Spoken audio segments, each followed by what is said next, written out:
O primeiro livro dos Reis, capítulo 13. Um profeta prediz contra o altar. E eis que, por ordem do Senhor, veio, de Judá Betel, um homem de Deus, e Jeroboão estava junto ao altar, para queimar incenso.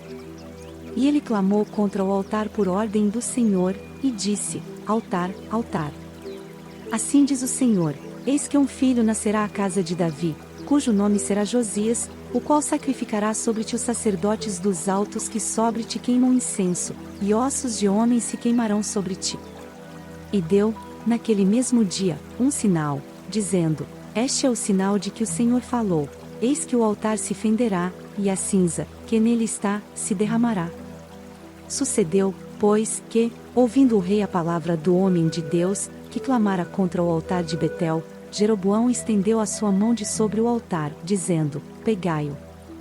Mas a sua mão, que estendera contra ele, se secou, e não podia tornar a trazê-la a si.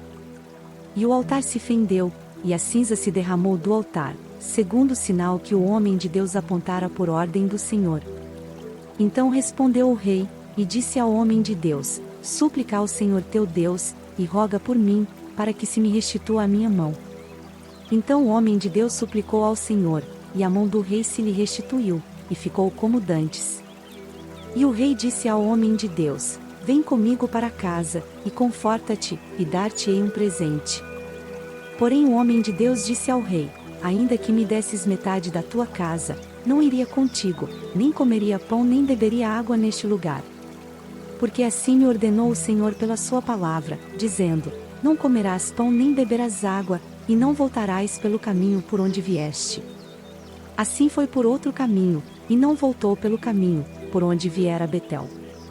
E morava em Betel um velho profeta, e vieram seus filhos, e contaram-lhe tudo o que o homem de Deus fizera aquele dia em Betel, e as palavras que dissera ao rei, e as contaram a seu pai. E disse-lhe seu pai: por que caminho se foi? E seus filhos lhe mostraram o caminho por onde fora o homem de Deus que viera de Judá. Então disse a seus filhos: albardai-me um jumento. E albardaram-lhe o jumento no qual ele montou. E foi após o homem de Deus, e achou-o assentado debaixo de um carvalho, e disse-lhe: és tu o homem de Deus que vieste de Judá? E ele disse: sou. Então lhe disse: vem comigo à casa, e come pão. Porém ele disse: não posso voltar contigo, nem entrarei contigo, nem tampouco comerei pão, nem beberei contigo água neste lugar. Porque me foi mandado pela palavra do Senhor: ali não comerás pão, nem beberás água, nem voltarás pelo caminho por onde vieste. E ele lhe disse: também eu sou profeta como tu, e um anjo me falou por ordem do Senhor, dizendo: faze-o voltar contigo à tua casa, para que coma pão e beba água, porém mentiu-lhe. Assim voltou com ele, e comeu pão em sua casa e bebeu água. E sucedeu que, estando eles à mesa, a palavra do Senhor veio ao profeta que o tinha feito voltar.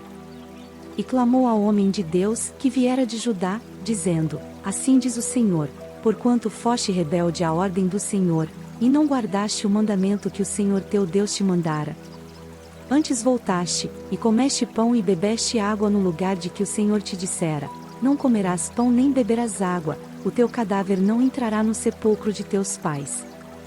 E sucedeu que, depois que comeu pão, e depois que bebeu, albardou ele o jumento para o profeta que fizera voltar. Este, pois, se foi, e um leão o encontrou no caminho, e o matou, e o seu cadáver ficou estendido no caminho, e o jumento estava parado junto a ele, e também o leão estava junto ao cadáver. E eis que alguns homens passaram, e viram o corpo lançado no caminho, como também o leão, que estava junto ao corpo, e foram, e o disseram na cidade onde o velho profeta habitava. E, ouvindo o profeta que o fizera voltar do caminho, disse: é o homem de Deus, que foi rebelde à ordem do Senhor, por isso o Senhor o entregou ao leão, que o despedaçou e matou, segundo a palavra que o Senhor lhe dissera. Então disse a seus filhos: albardai-me o jumento. Eles o albardaram. Então foi, e achou o cadáver estendido no caminho, e o jumento e o leão, que estavam parados junto ao cadáver, e o leão não tinha devorado o corpo, nem tinha despedaçado o jumento. Então o profeta levantou o cadáver do homem de Deus, e pô-lo em cima do jumento levando-o consigo. Assim veio o velho profeta à cidade, para o chorar e enterrar. E colocou o cadáver no seu próprio sepulcro, e prantearam-no, dizendo: Ah, irmão meu! E sucedeu que, depois de o haver sepultado, disse a seus filhos: Morrendo eu, sepultai-me no sepulcro em que o homem de Deus está sepultado, ponde os meus ossos junto aos ossos dele. Porque certamente se cumprirá o que pela palavra do Senhor exclamou contra o altar que está em Betel, como também contra todas as casas dos altos que estão nas cidades de Samaria. Nem depois destas coisas deixou Jeroboão o seu mau caminho, antes, de todo o povo, tornou a constituir sacerdotes dos lugares altos, e a qualquer que queria consagrava sacerdote dos lugares altos. E isso foi causa de pecado à casa de Jeroboão, para destruí-la e extingui-la da terra.